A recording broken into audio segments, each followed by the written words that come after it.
안녕하세요. 단신입니다. 이번 시간에 설명드릴 내용은 클래식 오토사에 대해서 설명하려고 해요. 클래식 플랫폼 오토사라고 보면 되겠죠.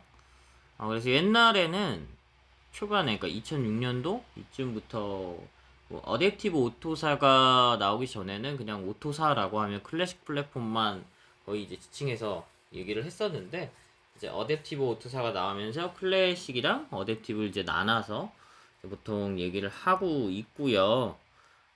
제가 이 부분을 설명해야겠다라고 생각을 하게 된 게, 원래는 이제 어댑티브 오토사 쪽을 하니까 그쪽의 내용들을 자세히 설명을 하고 이해를 시켜 드리려고만 했는데, 생각해보니까 제가 클래식 오토사도 꽤 오래 했거든요. 근데 이제 플랫폼 쪽 소스를 제가 뭐 제작하고 그러지는 않았었고요.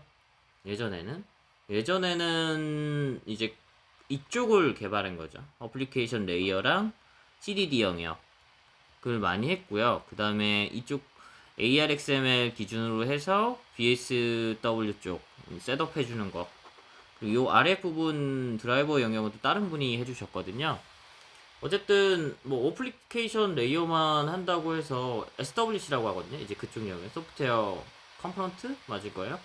소프트웨어 컴포넌트 그쪽 영역을 한다고 해서 아래쪽 영역을 뭐 아예 안 보고 그럴 필요는 없어요. 이제 왜냐면 자원이 되게 한정적이기 때문에 이제 메모리에 대한 이해도 좀 어느 정도 있어야 되고, 오프보드 커뮤니케이션 이게 아마 다이그노스틱일 거거든요.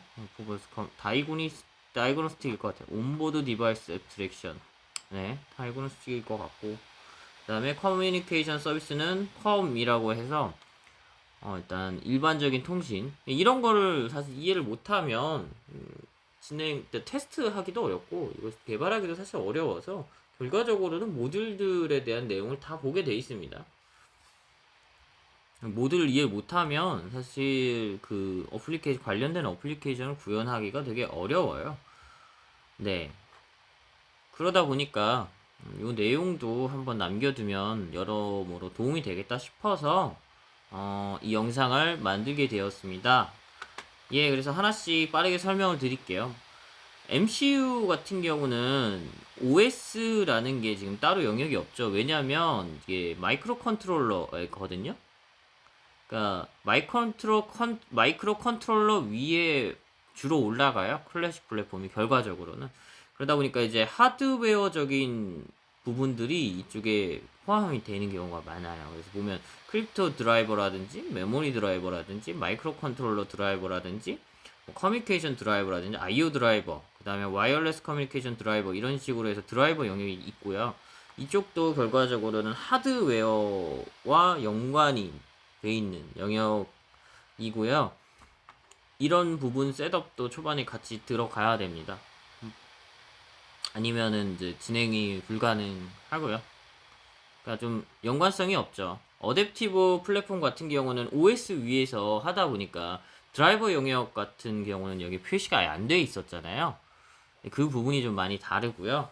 시스템 서비스에는 여러 가지 이제 그 시스템 관련된 게 들어가는데, 뭐뭐 설정에서 이제 기억을 좀 더듬으면 OS가 들어가요. OS가 우리가 아는 뭐 리눅스, 윈도우 이런 OS가 아니라 제가 벡터 기준으로 설명드리면 오색 OS라고 해서 마이크로 컨트롤러에서 동작하는 아주 간단한 RTOS가 들어가 있긴 해요. 그래서 뭐 타임 베이스로도 할 수도 있고 이벤트 드라이브로도 할 수 있고 그랬던 것 같아요. 설정 같은 거를. 그리고 온보드 디바이스, 이건 추상화 영역이죠, 한마디로. 이쪽에서 이제 BSW 쪽에서 좀 상위 레이어에서 쓰기 위한 추상화 레이어들이 또 존재하고요. 이 드라이버가 있으니까 드라이버를 좀 직접 쓰는 것보다 추상화해서 쓰는 게 여러모로 그 또 상위 레이어에서는 도움이 많이 되기 때문에 이제 그런 영역이 존재하고요. 이거는 좀 자세히 설명드리긴 좀 어려울 것 같아요. 이거는 만약에 진짜 설명을 깊게 하려면 진짜 다 되게 띄워놓고 해야 돼서 그냥 요 정도만 설명하고 넘어갈게요. 그리고 되게 특이한 영역이 있는데 컴플렉스 드라이버스라는 게 있어요. 이게 뭐냐면 여기에 내가 다 때려 넣을 수 있어요. 그러니까 뭐 특정 이런 모듈을 만들어서 넣을 수도 있고요. 저도 이제 만들었었거든요. 이따가 그 벡터 거 설명하면서 얘기할 건데 이 CDD 영역에서 그 벡터에서 제공하는 것들이 있거든요. 모듈에서 그거를 만약에 돈이 많이 나가서 사기 싫다 하면 직접 만들어서 쓰기도 했어요. 그런 경우도 되게 많았고, 그 다음에 RTE를 이용하면 좀 느려지는 경향이 있어요. 그러니까 뭐 예를 들자면은 캔 통신을 했었는데 그 기본적으로 어떻게 돼 있냐면은 그 시그널 베이스로 통신을 하는데, 시그널 베이스로 통신을 하면은 캔 메시지 하나에 시그널이 여러 개 들어있는 경우들이 있거든요. 그러다 보니까 이제 RTL 콜이 엄청 자주 일어나게 돼서 그거를 메시지 베이스로 하고, 그 다음에 RT도 원래는 그러면 안 되는데 이제 최적화를 위해서 RT를 안 거치고 RT를 뭐 형식상으로만 거치거나 아니면 거의 안 걸치는 수준으로 메시지 베이스로 고친 적이 있는데, 그럴 때도 이제 쓰는 게 보통 CDD 영역, 그러니까 어떤 최적화나 아니면 내가 원하는 특정 모듈을 CDD 영역에 다 때려 박아서 만들 수가 있어요. 그래서 이게 왜 필요하냐라고 하면은, 이게 아무래도 MCU가 성능이 딸리잖아요. 그러니까 내가 말하는 이제 성능이 부족하다라는 이 부분은 뭐냐면, 컴퓨터나 우리가 뭐 흔히 쓰는 스마트폰 이런 것보다도 보통 안 좋다라고 보면 되거든요. 차량에 들어가는 그 ECU에 들어가는 그 마이크로 컨트롤러라는 기계 장치들, 이것들이 그렇게 좋은 거를 안 써요. 왜냐면 좋은 거 쓰면 비싸잖아요. 근데 사실 단가 싸움이거든요. 예를 들어서 100불의 수주를 받았는데 내가 뭐 여기에다가 한 대다 로열티를 몇 프로 받는다고 쳐봐요. 그러면 그 대당 납품을 100달러를 받는다고 칠게요. 뭐 몇 프로 이런 건 일단 빼고, 그것도 계산이 복잡해지니까. 그러면 하드웨어 단가를 낮출수록 사실 매출이 커지거든요. 예를 들자면 1달러를 줄이면 만약에 1000만 대의 차량이 들어가요. 그러면은 계산이 어떻게 되죠? 1000만 달러가 절약이 되죠. 그러면은 돈으로 환산하면 1억, 지금 현재 환율 기준으로 하면 거의 1억 2천에서 3천 사이죠. 그 정도 절감이 된단 말이에요. 그러다 보니까 하드웨어 성능을 정말 최적화를 시키거든요. 최적화. 어떻게든 때려 넣으라고 그래요. 뭐 3메가 램 같은 거 하나, 막 3메가 사실 별로 안 크잖아요. 근데 이거 3메가로 하면 안 될까? 이게 너무 이제 기능 측면에서 나중에 좀 그렇다. 좀 4메가짜리 달아달라. 안 된대. 2메가짜리 달을래. 그게 뭐 0. 그 차이가 몇 달러였다. 0.5달러인가 1달러 차이인데 그건 것도 막 제한을 걸어요. 그런다 보니까 이런 영역이 있을 수밖에 없는 거예요. 없는 거고요.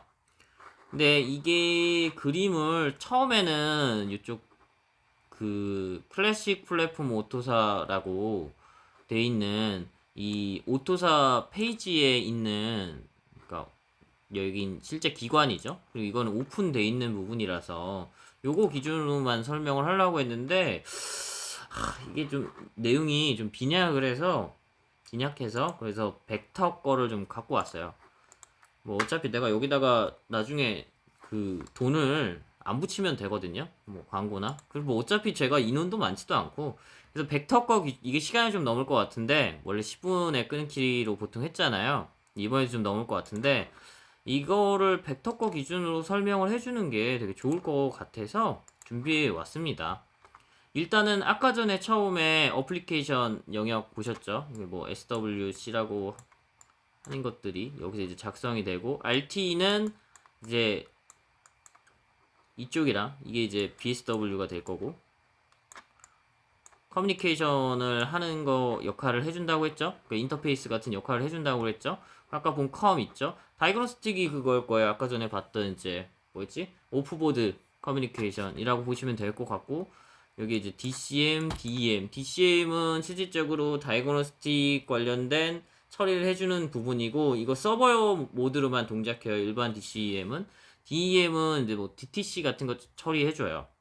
네, 좀 자세히 설명을 하기가 좀 어려워요. 이게 정말 방대한데 그거를 여기서 짧게 뭐다 이걸로만 보기는 설명하기는 어렵거든요. 다이그노스틱도 하나의 프로토콜 같은 거예요. 그래서 요것만 설명하는데도 1시간도 부족합니다. 한 몇 시간에 걸쳐서 해야 돼서 그렇고, 여러 가지가 있는데 이거는 뭘 위해 추가된지 사실 정확하게 모르겠어요. 왜냐면 저도 이걸 항상 다 건드린 건 아니에요. 우리가 이게 필요한 것만 선정해서 사고 거기서 이제 필요한 거 위에서만 개발을 보통 하니까요. 크립토는 이제 보안 쪽 관련된 부분이고 여기 지금 이만큼 있는데 저도 요 영역이 제대로 없었어요. 제가 했을 때는 제가 실질적으로 벡터 쪽 사서 일을 할 때는 OS에는 OS 관련된 부분들이 있고요. 메모리는 메모리 관련된 거 P, MEM, EF, EA는 EA는 잘 기억이 안 나네. MVM 요 세 가지는 되게 중요한데 이걸 통해서 실질적으로 메모리 영역이나 저장 영역 같은 거 지정하거든요. 중요하고 이게 저때 OTA 없었어요. 근데 OTA가 생겼는데 그러면은 OTA를 안 했냐? 제가 텔레메티스 모듈 개발했거든요. OTA 당연히 했죠. 이거 그러면 어떻게 했냐? 만들었죠. 얘 통해서 이쪽 영역에 만들었거든요. 이게 되게 중요해요. 그래서 CDD가 뭔가 최적화시키거나 아니면 여기 없는 모듈인데 필요한 거 만들거나 이럴 때 되게 중요하거든요. 그 다음에 캔 들어가 있죠. 요거 SM 썼었나? TP 썼었고 요거 이렇게 썼었던 것 같네요. 저는. 그 다음에 린 들어가는데 린은 저희는 안 썼어요. 린이 있는 모듈도 있었어요. 그러니까 저희 다른 프로젝트 하시는 분들은 린이 존재했는데 린이 점점 없어지는 추세기는 해요. 물론 이제 뭐 아주 저렴한 장치는 아직도 만약에 그 컨트롤하는 게 많이 없으면 솔직히 린으로도 컨트롤이 되거든요. 근데 요새는 캔 플러스 이더넷 많이 씁니다. 근데 이더넷도 이렇게 두어 IP 들어가고 이렇게 들어가잖아요. 근데 저희는 이제 텔레메티스 모듈 개발할 때는 AP 코어가 따로 있었고 마이크로 컨트롤러가 두 개 분리되어 있었거든요. 그 모듈 자체. 보통 분리돼서 개발하는 거를 써요. 이게 또 기능 안전 측면에서 뭔가 문제가 생겼을 때 서로 이제 보완해주고, 그러니까 뭔가 한쪽이 꺼지면 켜주고, 아니면은 한쪽에 문제가 생기면 한쪽에서 커버해주고, 이런 것 때문에 코어를 이제 나누는 거를 지향하거든요. 그래서 요거를 지원을 솔직히 했는데 이걸 여기서 안 썼어요. 그래서 AP 사이드에서 썼었고 저희 마이컴 쪽에서는 이쪽을 안 썼습니다. 대신에 그 다른 프로젝트는 또 쓰라고 하는 데가 있어요. 그 프로젝트에서는 또 썼어요. 이거를.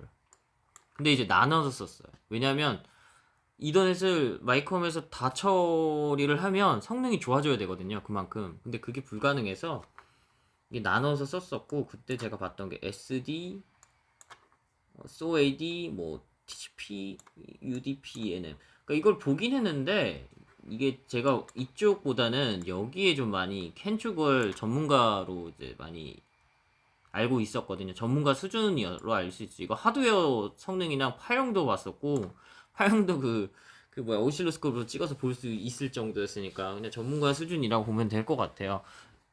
지금은 안 하지만 옛날에는 그냥 프레임도 막 분석 직접 했었고요.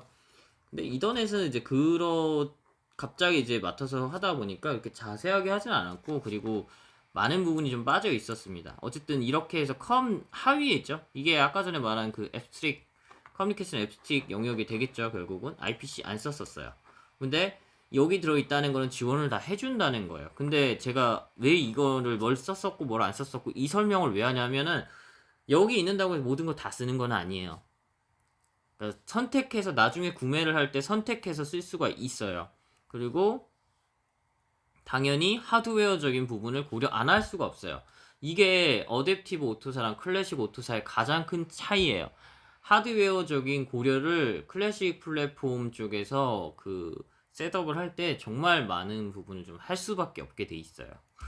그리고 차지죠. 차지 없었냐? 있었어요? 차지? 얘도 어떻게 구현했겠어요? 여기다가 다 때려 박았겠지?